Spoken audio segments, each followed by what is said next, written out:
Mark, you got a Howdy. story for the people. What is going on? Because this one I has some do. long-lasting impacts. So this is one of like several I could have picked.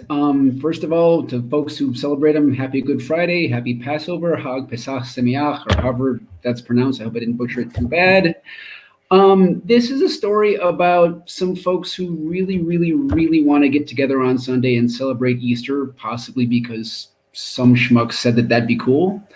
Um, a handful of U.S. holdout churches plan to hold in-person services on Easter Sunday, saying their right to worship in person outweighs public health officials' warnings against holding large gatherings during the coronavirus outbreak.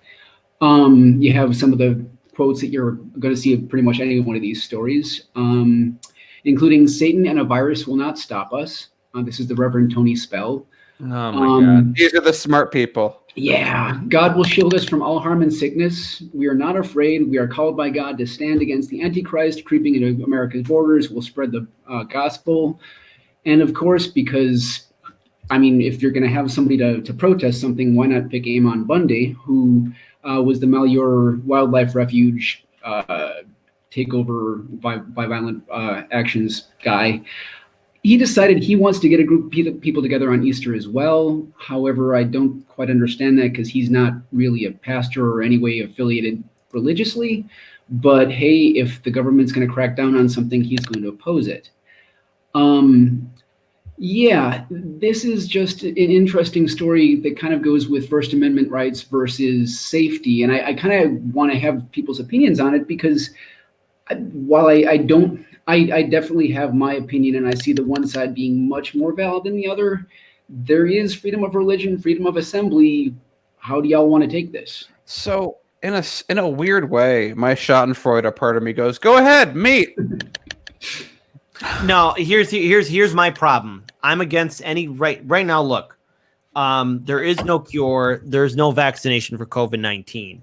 And, this is just me being idealistic. This is my problem. I like to believe in the best in people. Okay. That's an issue. And usually I have to pull myself back away from reality and get away from that, brighter future kind of, fantasy and, look at the bare bone facts. And that is, if this meeting happens, if any of these kind of Easter, Passover kind of meetings happen at these large churches, any type, anywhere in this country, there is a real risk of further contamination. There is a real risk of not only the people attending that Easter Mass being infected with COVID-19, but other people that they will also infect as well. Mm-hmm. People in their communities, at the grocery stores. And then we got a serious problem, especially if it takes place in some of the southern states, which have a history of being economically dependent on the federal government because there's a lack of resources and a lack of, a stable economy in these said states. And right now you have a lot of these southern governors who are refusing to really, step up to these, social distancing or even acknowledge that there's a serious problem.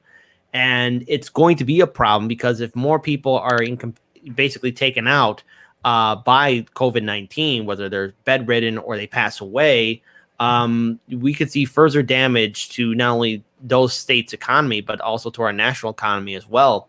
And I hope that this doesn't happen, but knowing how stupid it's going to happen, it's going to happen. Yeah. And the long lasting consequences will be that be prepared to be on lockdown until May. Or until June or July or August. Summer is basically canceled. There is no federal mandate. There's a suggestion, wink, wink, nudge, nudge, y'all should just stay inside.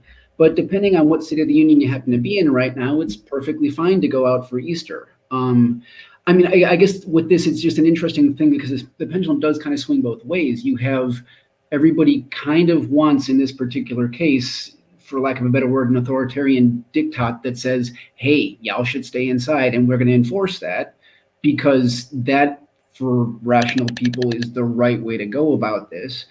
Whereas in any other circumstances, that sort of power would scare the living heck out of me. So can you, Jerome, I actually have shared a screen. Can you put that up real quick? Yeah, sure. It has to do with this. Children. Can I ask you about your decision to go to church to be I wouldn't be anywhere else. Aren't you concerned you could infect other people if you get sick inside? No. People who don't go to the church. No. I'm covered in Jesus' blood. I'm covered in Jesus' But what blood. about other people who don't go to this church who you might encounter? All of these people go to this church. No, but you're going to be in places where other people I go to the grocery store every day. I'm in Walmart, Home Depot, all of those But you people. could get them what happens. No, covered in his blood. Thank you very much. Well, that lady's figured it out. I think we should leave them be. I mean, Like, they're pretty determined. But the thing is, that's also the first thing that people are going to go to. Like, if this is a news story, like we're talking about media bias, if this is a news story, you're going to pick the creepiest, craziest person and put them up there going, look at her, she's nuts, as opposed to this person who really, for some reason, like believes that this is an actual infringement on their rights. Yeah, Mhm. to that point, you're right, because there is no That is true. mandate to stop and do this. At the same time, other things that we've heard are like pastors that are like, "Oh, don't worry, we bought this special machine that cleanses the air." But it's like, for some, okay, so I look at it like this: even if you have like someone that's like that, and you're like, "Well, that's a real crazy person." To get to that spot, it's like you have to be at the top of the pyramid to have that certain level of crazy, but it still requires a number of lesser levels of crazy below it to even get to that point. Like, that person doesn't exist by themselves, and then no one around them is like that. Yeah. Go, Drum. No, I just wanted to kind of point out here, and actually I was just going to share this screen again, because there's a little snippet in here. Because so what happened last Sunday at this specific place is they tried to go to mass or church, and they ended up locking the doors, right? They shut it down, but the person, the landlord or whoever, also changed the locks completely. And so there's a snippet here that says Lodi police officers standing by the door because they were defying both local and state, quote, stay-at-home orders in a court order from the San Joaquin County Public Health Services. Instead, Duncan held brief curbside prayers with his congregants as they showed up for the 11 a.m. service. It is disappointing because we have a valid lease, but we won't be stopped. God commands us to meet, and that's what we're going to do Easter. So again, when we were saying, is this going to happen on Easter? It's going to happen, because it says here, Duncan expects he and his flock of about 80 regular attendees will be locked out on Easter too, so he has picked an alternate site to meet. He and his attorney declined to disclose the new location to the public for fear of becoming a spectacle instead of a holy service. I mean, I shake my head at it, but I like listening to Mark and his point there too, and it's kind of like, it's a weird. No, wait, hold on, wait, because I don't want to have because here's the issue. We're going to get our answer very soon, because again, like I said before, there's no cure, no vaccination for COVID-19. I'm so sorry. The virus doesn't care about who you are, what you believe in, how old you are, what generation you're from, and who you worship.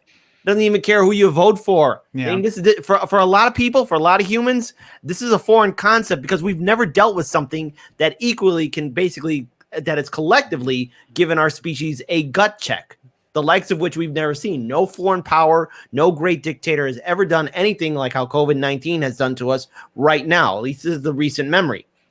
And say for other pandemics. So when these meetings happen, okay, great. Freedom to gather around and have a meeting. Then let's talk about the aftermath of when all those people are then infected. And then that concern of yours, Mark, of being more mandatory lockdown will come into place because people want to do this. Common sense needs to play into this. Would you put this as the equivalent of like yelling fire in a crowded theater, except that you're endangering the entirety of the crowded theater that wants to die in a fire? I would do this would be like, hey, there's an actual fire, crowded theater. There's a fire. We should go. One guy's like, nah, I want to watch the movie. It's pretty good. I want to say, like, let's just run this by numbers. There are 80 people in his flock. There's plus him, that's 81. It's basically 100 people. Death rate from this is 2 to 3%. Yeah. So they're just going to have like 78 members in a couple of weeks. And then what else? What are you going to do? I guess we also have to think about how many people they're going to infect if people end up getting infected. Hey, don't worry. That woman that was driving, she goes to Walmart and Target and Kmart every single day. All of them. And look, I'm a big fan of Warhammer 40K. I always believe in it's fun playing those games where you cast a spell and you protect your forces against an enemy or something like that. But saying that you're covered in Jesus' blood, it's not going to protect you. Prayers and incantations will not work. This is the realm of reality, and fantasy has to take a back seat. And pretty soon, everyone is going to realize that There is no cure. There is no immunity to COVID-19. There is nothing. This virus doesn't care. I'm going to say it again for the people in the back. Guess what? Whatever you believed in, the petty things that kept you comfortable, the petty things that kept us divided as a species are no longer relevant at this point. And if we don't work together right now to actively come up with a real solution and eventually getting a cure for this virus, humanity is forever going to be impacted because this new world we're walking into is going to be completely different. And we Happy have to, Easter. Jesus is coming back and he's pissed. yeah. So happy. There we go. Happy Easter. And Jesus shirt off. I was going to say that as we round this segment out, maybe we say that let's fingers crossed. Maybe they're thinking ahead. Maybe how the kids are going after the Easter eggs. Maybe they're filled with that malaria medication they think works. Okay, that's not good.